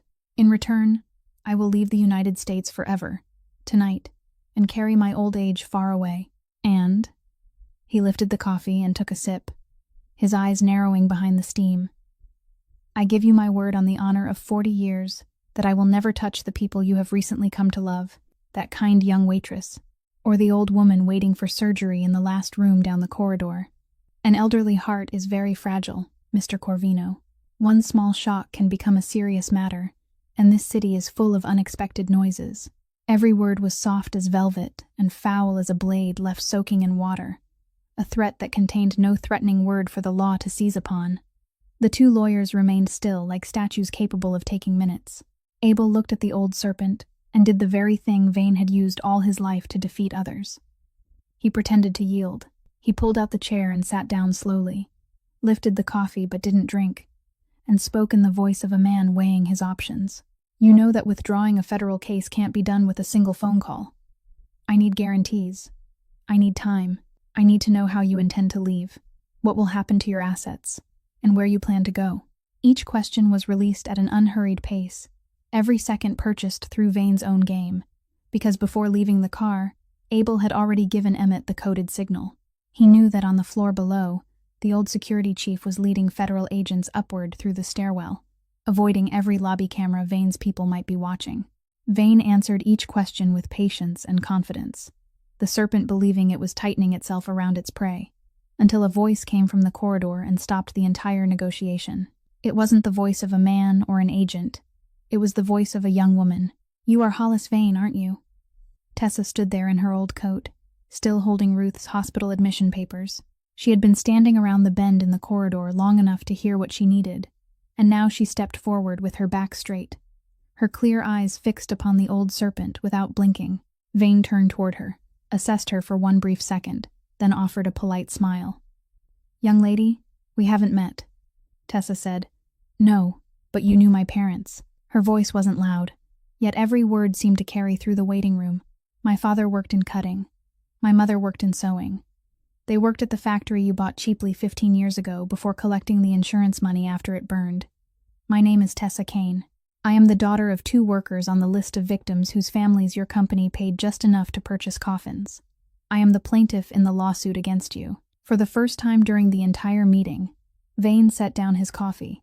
He said, his voice still soft but 1 degree colder. Young lady, this happened 15 years ago. The records burned with the factory. A lawsuit will only bring suffering to those still alive. Tessa answered without retreating even half a step, with the sentence Baltimore newspapers would later print word for word. You are mistaken. The records didn't burn. They were hidden, and they have been found. Copies of the complete file documenting your insurance fraud have been in the federal prosecutor's office for 3 days, together with the lawsuit bearing my handwritten signature. So by coming here to bargain today, you are already too late, Mr. Vane. 15 years too late. There is nothing left to negotiate. The waiting room fell completely silent. Vane looked at the diner waitress standing straight before him, and for one of the rare moments in his life, the old serpent couldn't find his next move, because every game he had ever played rested on one belief, that everyone had a price. Yet the person standing before him now wasn't for sale. At that exact moment, the stairwell doors at both ends of the corridor opened, and federal agents moved in at Emmett's signal. The commanding officer walked directly toward the center row of chairs and read the warrant for Hollis Vane's arrest on charges of orchestrating attempted murder, insurance fraud, manipulation, and embezzlement. The 2 lawyers jumped to their feet and began protesting out of professional reflex, then fell silent when they saw the court seal. Vane didn't resist. He stood, adjusted the collar of his overcoat, and allowed the handcuffs to close around his wrists with the composure of a man who had lost many small games but had never admitted defeat in his life. They led him past Abel, past Tessa, directly beneath the illuminated sign of the cardiology department, where the heart of the old woman he had nearly turned into his final bargaining piece was still beating steadily behind a hospital room door. But as he drew level with Abel, the old serpent suddenly stopped and turned his head. Across his 70-year-old face appeared a slow smile so calm, it was frightening. He spoke softly enough for Abel alone to hear, as though offering a farewell gift. Mr. Corvino, you are better than your father. I admit it. But before you celebrate your victory, ask yourself one question. Do you truly believe I planted 1 Odette inside your house and never planted a second seed? The old serpent's final words did exactly what they had been planted to do. They took root in everyone's mind. In the days that followed, while newspapers across the country still seethed with stories of the dead man's return and the 3 shocking arrests, something poisonous began spreading silently through Abel's organization. Suspicion. The second seed. Who was the second seed? The question slipped into every glance. Emmett reviewed the background of every trusted associate.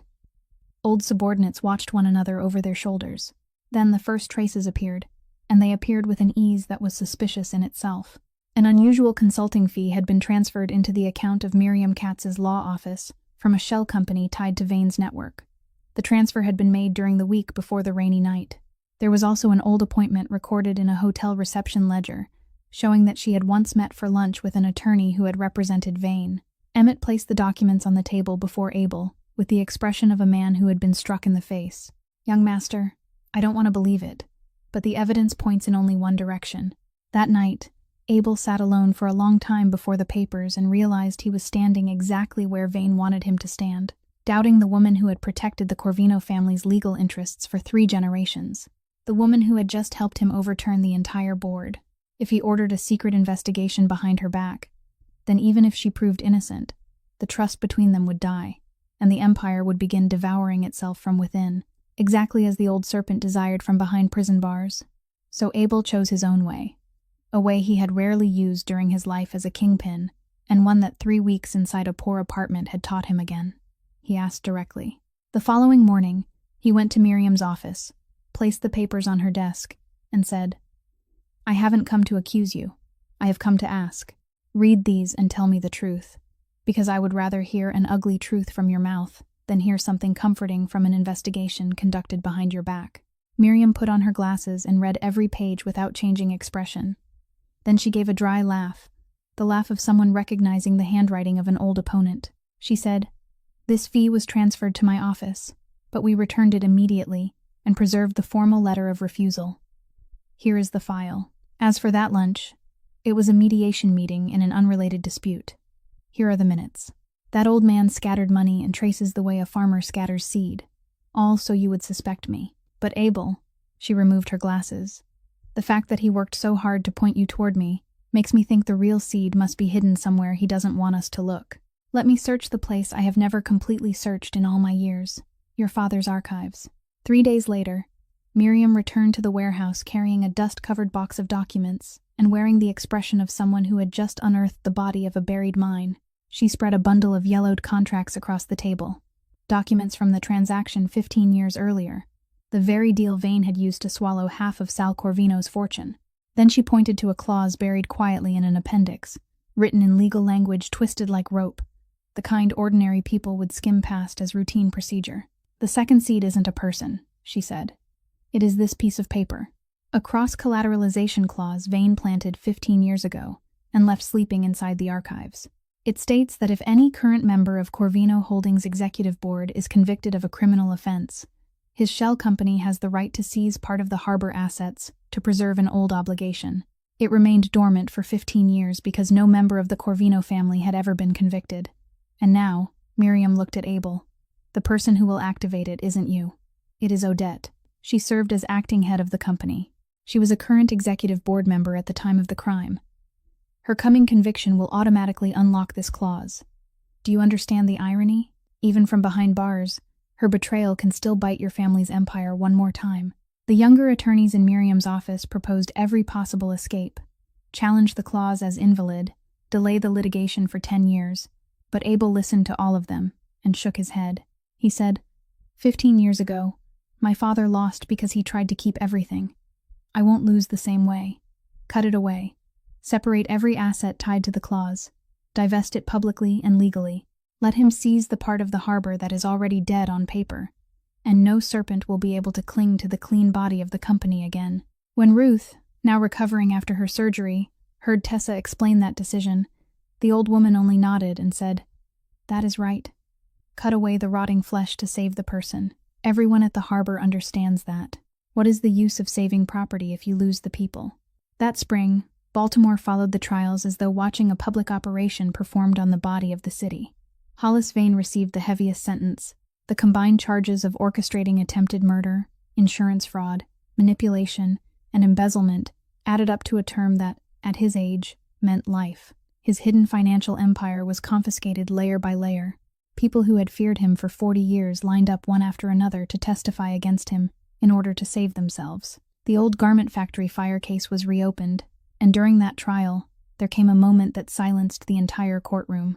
The court clerk read the officially recognized list of victims, slowly, clearly, and solemnly, speaking every name with dignity. When the clerk reached those 2 names, Tessa Kane sat in the plaintiff's row with her back straight, tears running down her face without once lowering her head. After 15 years, her parents returned from a notation, reading fire damage loss in another man's ledger, and became what they had always been, two human beings with names, called correctly by the law, before the entire city. Odette Corvino was sentenced for attempted murder and fraud. She listened with her posture straight and her face unmoving. She asked for no leniency and offered no apology to anyone. When the court asked whether the defendant wished to make a final statement, she rose, looked toward Abel seated in the public gallery, spoke one sentence, then sat down. "I lost. That doesn't mean I was wrong about what people are." Corbin Nash received a lighter sentence because of his cooperation with the investigation. On the day he was led away, he turned to search for his former employer's eyes. Abel looked back at him without nodding or shaking his head. The debt between them had been paid to the court, not to each other. As for Abel's own part, he brought it to an end in the quietest way possible. There was no press conference, and no public declaration. One afternoon in early summer, Miriam carried into the prison an envelope containing divorce papers already signed by Abel. There wasn't a single line of correspondence enclosed. People later said that Odette signed quickly without reading to the end. She asked only one question: did he send any message? When she was told no, she nodded and pushed the papers back across the table. 10 years of marriage ended with 2 signatures separated by a pane of glass, without visits, without hatred, each of them walking a separate road from that moment forward. When the trials ended and the newspapers found new storms to chase, Baltimore finally saw Abel Corvino do something that astonished both worlds of the city more than any return from the dead. He didn't rebuild the empire in its old shape. In the boardroom where the echoes of that long-ago vote still seemed to linger, Abel placed a restructuring plan before a newly purified board of directors, and the first page didn't begin with profit figures. It began with a sentence printed in bold, as the principle guiding everything that followed. "People live beneath this harbor. It doesn't carry only cargo." The words of an old woman who knitted in a poor apartment became the governing rule of a corporation. The Harbor Workers' Welfare Fund was created first, financed directly from annual profits to provide accident insurance, hospital expenses, and supplemental retirement benefits for the dock workers who, for 20 years, had existed in company reports only beneath the words labor costs. On the day he signed the order, Abel required that the first priority list include every family that had ever had a member serve on a harbor rescue crew. The debt his father had once paid through hospital bills and silver anchor rings would now continue to be repaid by his son through an entire system. Next came the compensation program for the families of the garment factory fire victims, carried out alongside the damages awarded by the court from Vane's confiscated assets. Miriam's people searched for every address scattered across 15 years, knocked on every door, and in many homes, women whose hair had turned gray clutched photographs of their loved ones and wept when they heard the opening words: "We have come to tell you that this city owes your family an apology." And finally came the thing that left Tessa speechless when she read about it in the newspaper: a nursing scholarship fund established in the names of 2 workers from the garment factory, her father and mother. It was created for the children of poor harbor laborers who wished to enter professions devoted to caring for others. The fund's prospectus gave one simple reason: so this city will never be without people who know when to stop. The underworld watched all of this and laughed with contempt. In gambling rooms and dark bars, people called Abel Corvino a man who had cut off his own hand, the kingpin who had surrendered the most profitable part of the harbor to Vane's claws, abandoned every remaining gray business, and chained himself to transparent records. They wagered that a clean Corvino Holdings wouldn't survive 2 years in those waters. Abel answered them in the only language both worlds were forced to hear in silence: profitable business quarters. Shipping contracts arrived one after another because major partners, it turned out, preferred doing business with a name no longer stained by mud. Productivity rose because the dock workers were, for the first time, working for a place that regarded them as human beings. By the end of the year, the very newspaper that had once printed Abel's obituary had to run the headline: "The dead man returned and did the one thing no one expected. He conducted business with decency and still won." During those months, there was one morning that mattered more to Abel than every quarterly report. The morning Ruth awakened after her successful heart surgery. Abel and Tessa stood on opposite sides of the hospital bed and watched the old woman open her eyes, look around at the white ceiling, the intravenous line, and the 2 people holding their breath beside her. The first words she whispered weren't a question about the surgery. She said she was hungry, but warned them in advance that the onion soup had better be made Tessa's way, not the rich people's way. Rich people added cream and wine and ruined the entire pot. The whole hospital room burst into laughter. Tessa laughed while tears streamed down her face, and Abel turned toward the window for 1 second, because a kingpin didn't want anyone to see that his eyes had turned red. Life after the storm returned to its rhythm, and Tessa did what she had promised herself she would do for 15 years. She applied to return to nursing school and paid the tuition, with the compensation awarded to her as the plaintiff in the garment factory case. Money left to her by her parents, in the most just way life could arrange. When Abel offered to cover all her educational expenses, she shook her head firmly and said, "Keep your money and build the fund. I want to walk this part of my life with money bearing my parents' names. You understand." And Abel did understand. He didn't press her with another word. He only respected her more in silence. As for the glass jar labeled tuition, one afternoon it returned to the top of the cupboard in the new apartment shared by Tessa and Ruth. Every smoothed bill still inside, not $1 added or removed. Beside it lay a note written in the careful hand of a man who had once signed contracts worth hundreds of millions. "Lucky money is sacred. I didn't dare spend it. I am returning the full amount, together with the interest I promised." That promised interest was paid on a Sunday evening inside the small kitchen, when Abel Corvino stood before the gas stove, wearing Ruth's borrowed apron, and cooked the first bowl of onion soup of his life beneath the severe supervision of both women. The first batch of onions burned. The second was painfully bland. On the third attempt, Tessa tasted it and remained silent for a long time before saying, "This will do. It is almost like my mother's." Abel stood in a kitchen no larger than one corner of his former dining room, and felt as though he had just signed the greatest contract of his life. What grew between them didn't arrive through declarations of love. It ripened slowly in that way, through small things, through the afternoons when she made him stand in line at the supermarket on Saturdays to buy discounted food like everyone else, and the kingpin of Baltimore Harbor waited solemnly among shoppers holding coupons, learning how to compare the prices of 2 kinds of tomatoes. It grew through the way he memorized her class schedule, so he could meet her on the evenings she finished late, standing outside the school gates like any ordinary family member, without a luxury car or bodyguards, only a man beneath a streetlight, and a young woman emerging with an armful of textbooks. When she saw him, she smiled, the kind of smile for which a person could spend an entire lifetime learning how to make soup. A year had passed since the spring of the trials, and on a clear morning in early summer, the auditorium of the city nursing school was filled with families holding flowers. The graduation ceremony was as simple as it was every year, but for one man seated in the last row beside the aisle, wearing an unremarkable dark jacket, it was the most important ceremony he had ever attended, more important than any signing, more important than any board meeting. Abel Corvino sat among working fathers and mothers, and no one recognized the kingpin of Baltimore Harbor. He preferred it that way, because today he had come as nothing more than an anonymous member of one graduate's family. When Tessa Kane's name was announced, the headmaster added that she had returned after years away from school and had graduated near the top of her class. The auditorium applauded politely, but only 2 people clapped with their entire hearts. Ruth sat in the front row of the family section, her back straight again after surgery, applauding until both her old hands turned red, while the man in the last row clapped no louder than anyone else, but longer than them all. Tessa walked onto the stage in her graduation gown and received the diploma she had traveled 15 years of winding roads to reach. When she bowed, her eyes searched the last row and found his. She smiled. The smile of someone who had finally repaid a debt to her own dream. A few weeks later, she accepted a position at the same hospital where Ruth had undergone surgery, in the cardiology department, beneath the illuminated sign where an old serpent had once been placed in handcuffs.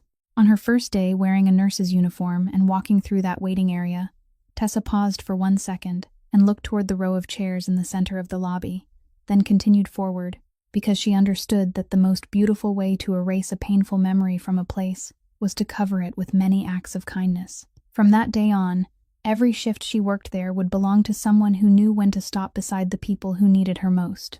On the evening she received her first paycheck, Abel said he wanted to take her somewhere, and he drove her to the harbor, not to the office district or the pier reserved for visitors. He brought her to the dockworkers section, now glowing beneath a new high-powered lighting system completed by the welfare fund. with clean rest buildings for workers between shifts, a medical station staffed through the night, and electronic scheduling boards. Night shift workers moved beneath those lights, no longer forced to feel their way through darkness between the containers as they had for 20 years. Abel and Tessa stood beside the iron railing looking out across the bay, while the night wind carried the scent of salt and the distant call of ship horns. Behind them, the lights of the welfare district fell across the shoulders of people whose names were now known to them both, and Abel reached inside his coat and took out something small. There was no velvet box, and no one knelt. Resting in his calloused palm was only an old silver ring engraved with an anchor, its surface darkened by time. It was Sal Corvino's ring, the only thing Abel had managed to keep from the night he died for the first time. The ring that had remained hidden in the warehouse wall through the entire storm. The ring that had allowed an old woman to recognize the family of the man who had once helped hers and protect him in silence. Abel spoke in a low, unhurried voice. Nothing like a declaration from a motion picture. Tessa, that night you saved a nameless man. You told him he owed you 1 bowl of soup, not money. I have repaid the soup, but the longer I live, the more I understand that I still owe you something greater. I owe you the person you pulled from those rocks. That person was born a second time through your hands, so I believe the rest of this name's life should belong to you. If you accept it, accept only the man. Don't accept an empire, because I have already given most of it away, to this harbor and to the people who live beneath it. The only things I have kept for myself are my father's ring and the heart you once kept beating through a night of rain. The bay wind lifted Tessa's hair.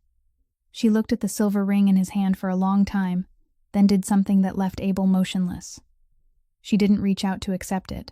She picked up the ring and gently slid it onto his own finger, the same finger from which she had removed it that night while cleaning his wounds. Then she looked up at him, her eyes smiling before her lips did, and said, "You keep it. A father's ring belongs on his son's hand. I won't take another person's keepsake and make it mine. As for your other question, this is my answer. I accept the man, and I return the kingpin to the harbor. I saved a man named Ray who had nothing except his wounds, and a look in his eyes that refused to surrender. That is the man I accept, the one who knows how to wash dishes, stand in line for discounted tomatoes, and make onion soup almost as well as my mother did.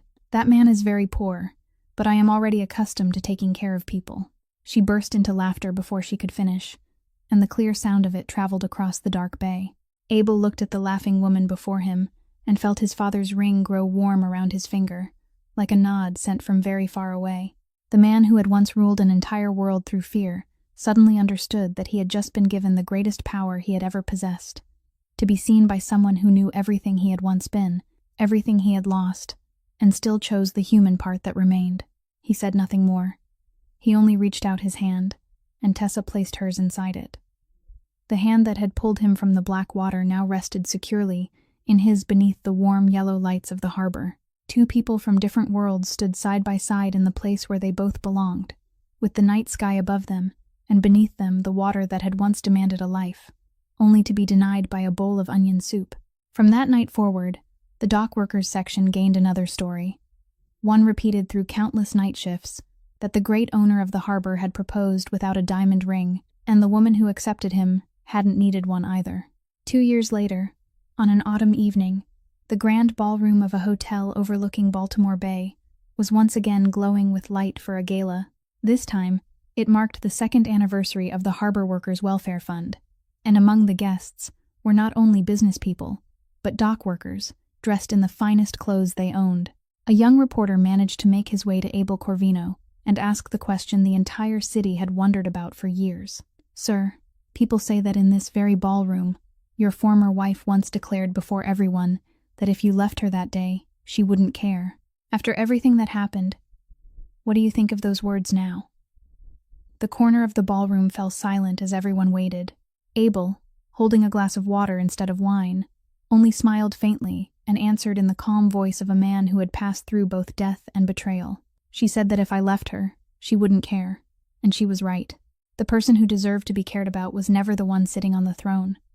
It was the person who stopped beside a dying man at 3 o'clock in the morning." The young reporter was still standing there, bewildered and not yet understanding the full meaning, when Abel gave a polite nod and walked toward a woman in a simple dress, standing beside a silver-haired old lady at the far end of the ballroom. Those who looked closely would have noticed that there was no diamond wedding ring on the powerful man's finger, only an old silver ring engraved with an anchor. Down at the harbor, the old seaside diner that had once stayed open through the night now carried a different sign.